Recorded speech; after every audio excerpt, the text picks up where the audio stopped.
एक गरीब किसान की कहानी। एक समय एक छोटे से गांव में रहीम नाम का एक गरीब किसान रहता था।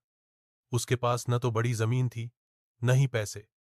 जो था वह सिर्फ एक पुराना हल और दो गायें थीं। फिर भी रहीम बहुत मेहनती इंसान था।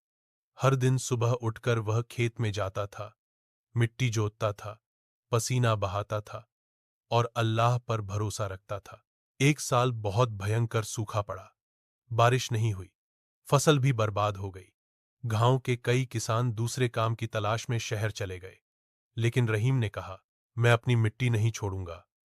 एक दिन यही मिट्टी मुझे हंसाएगी। उसने अपने घर के पास एक छोटा तालाब खोदा। वहां बारिश का पानी जमा किया। उस पानी से उसने धीरे धीरे फसल उगाना शुरू किया। शुरुआत में उपज कम थी, लेकिन उसने धैर्य नहीं खोया। कुछ साल बाद उसकी जमीन हरियाली से भर गई।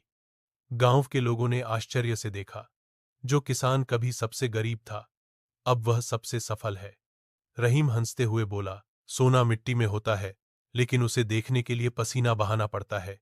शिक्षा, परिश्रम, धैर्य और विश्वास, ये तीन चीजें होने पर गरीब आदमी भी भाग्य बदल सकता है। अगर आप चाहें तो मैं कहानी को और छोटा करके बच्चों के लिए उपयुक्त या और विस्तृत और भावनात्मक रूप से लिख सकता हूं। किस तरह से चाहें।